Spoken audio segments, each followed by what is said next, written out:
जीवन में बस कुछ और मत सोचना, दो चित्त अपने जीवन में उतारना।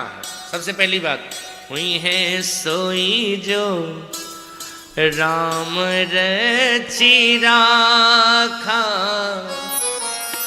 और को करी तरक बढ़ावे ही साखा। होना वही है जो ठाकुर जी ने योजना बना रखी है। हम चाहे कितना भी प्लान बना लेवें, कैसी योजना बना के रख, धरी की धरी रह जाती है सारी योजनाएं। सबसे बड़ा प्लानर तो वो बैठा हुआ है वहां पे ना, उसके प्लान के आगे किसी की प्लान नहीं चलती है। इसलिए हमेशा यह सोचना कि जो ठाकुर जी ने सोच रखा है वही होगा, और हमें क्या करना है, करना हमें भी है, सिर्फ सोचना नहीं है, करना भी है। क्या बोले, सीताराम सीताराम सीताराम कहिए,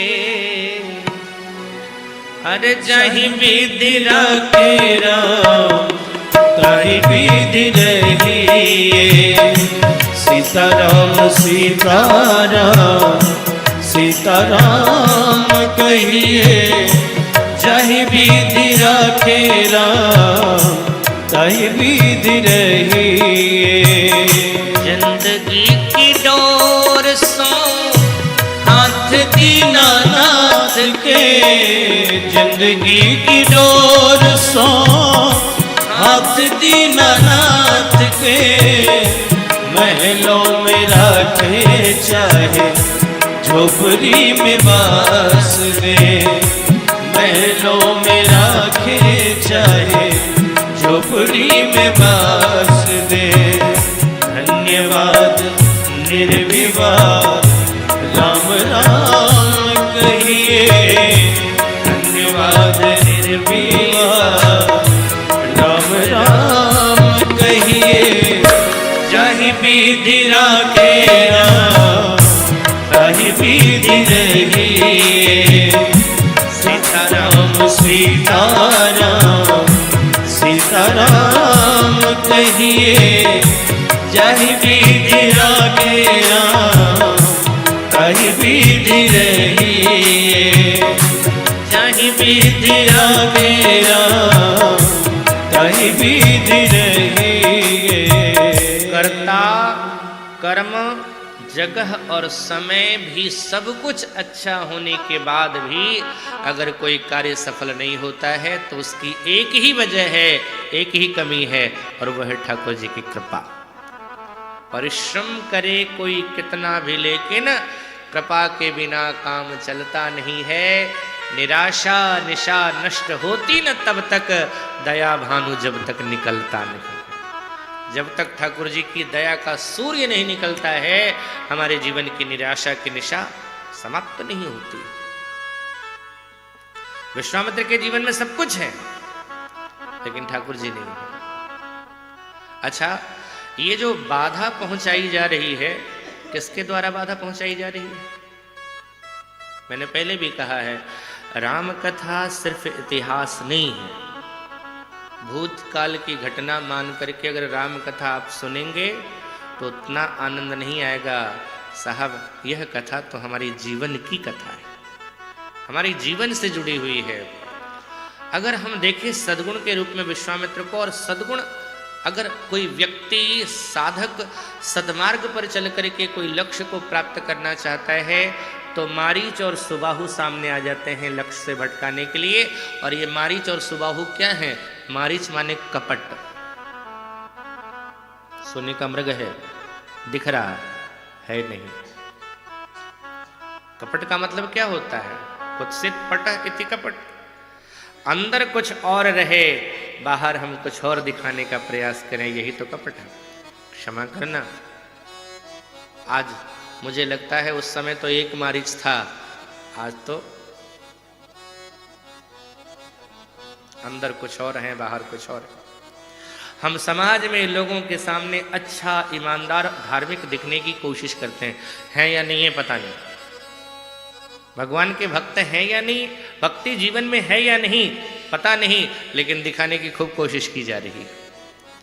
हम समाज में दिखाने की कोशिश करते हैं हम अच्छे हैं, सच्चे हैं, ईमानदार हैं, धार्मिक हैं, लेकिन साहब जितना हम समाज में दिखाने की कोशिश करते हैं ईमानदार और धार्मिक, हकीकत में एकांत में हम उतने ही बेईमान हैं।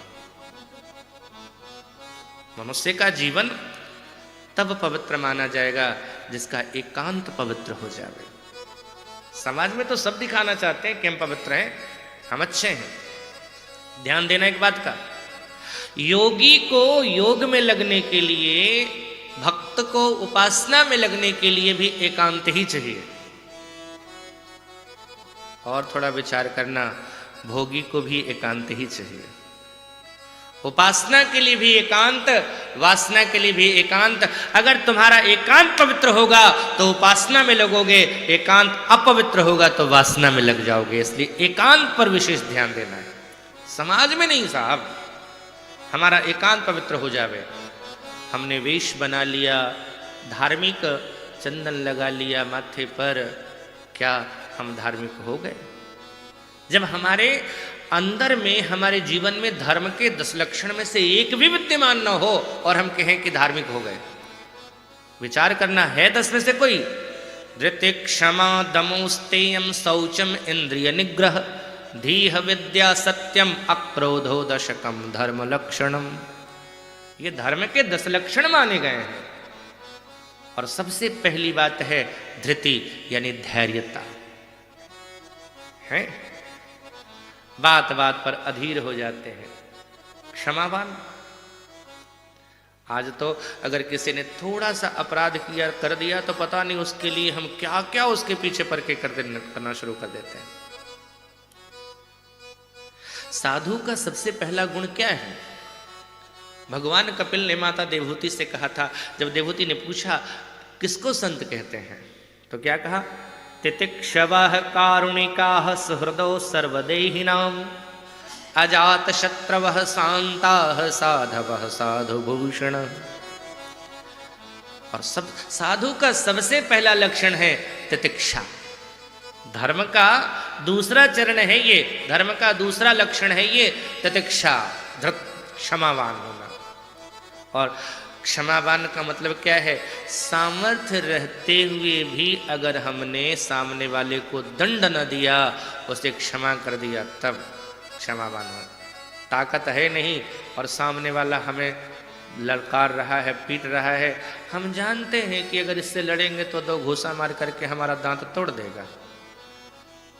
शक्ति नहीं है, लेकिन तब कहेंगे जाओ क्षमा कर दे रहे हैं तुमको। तो साहब ये मजबूरी में क्षमा है। क्षमावान कौन? भगवान विष्णु का दर्शन करना। ससुराल में है सागर, रत्नाकर अपने ससुराल में है, पत्नी पैर दबा रही है और इस स्थिति में जाकर के भृगु जी महाराज भगवान के वक्षस्थल पर जोरदार लात मार देते हैं। अपनी पत्नी के सामने कोई बेइज्जत होना चाहता है? मनुष्य छोड़ो, बंदर भी नहीं होना चाहता। मैं अपने सामने की घटना बता रहा हूं। आवास से निकल करके, प्रबंधन से निकल करके आ रहा था, सड़क पे एक बंदर बैठा हुआ था। तो मैंने भगाने के लिए ऐसे डांटा, बंदर भाग गया। अगले दिन फिर आ रहा था कुछ दिन के बाद, और फिर वही बंदर था बैठा हुआ रास्ते पे, और मैंने उसको किया, वो भागेगा क्या, मेरे ऊपर दौड़ पड़ा। और दौड़ा तो साहब ऐसे नहीं दौड़ा कि मुझे भगा दिया उसने, और भाग करके मुझे आवास में घुसना पड़ा। फिर मैंने सोचा, अंदर जा करके शीशे से देखा, मैंने कहा वही बंदर था, अच्छी तरह से पहचान रहा हूं, वही बंदर था। मैंने एक दिन इसको भगाया था तो भाग गया, आज ये मुझे क्यों भगा दिया, क्या कारण है? तब देखा साथ में बंदर के बंदरिया भी साथ में थी साहब। तो बंदर भी अपनी बंदरिया के सामने बेइज्जत होना नहीं चाहता है कि कोई उसको भगा देवे, कमजोर हो गए। वो भी अपनी पत्नी के सामने मजबूत दिखना चाहता है, और भगवान पत्नी के सामने लात खा लेते हैं। उनकी ससुराल में महाराज आकर के भृगु जी महाराज ने, उसको कहते हैं धृति, क्षमा, उसको कहते हैं तितिक्षा। क्षमावान वो हैं। धर्म के 10 में से 1-2 भी हमारे जीवन में नहीं है, फिर भी हम दावा कर रहे हैं कि हम धार्मिक। यही मारीच है साहब। सुबाहु यानी अभिमान। अच्छा, विशेषता क्या है कपट और अभिमान का? साथ ही दोनों रहते हैं, अभिमान और कपट दोनों साथ साथ। नारद जी के जीवन में आया कपट, नारद कहे उस सहित अभिमाना, और कृपा तुम्हारी सकल भगवाना। बाहर से तो कह रहे थे कि हम बड़े हैं, लेकिन कपट कर रहे थे, कृपा तुम्हारी। कई लोगों की प्रशंसा करो ना तो अंदर अंदर बड़े खुश हो जाएंगे, और बाहर से अंदर अंदर खुश हो, और हम किसी लायक नहीं साहब, आपकी कृपा, और अंदर में लड्डू फूट रहा है। तो यही कपट है साहब।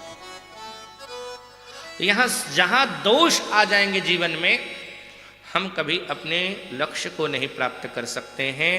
इसीलिए कभी भी जीवन में दुख आता है तो दुख को मिटाने के बजाय दुख जिस कारण से आया है उस दोष पर चिंतन करना चाहिए।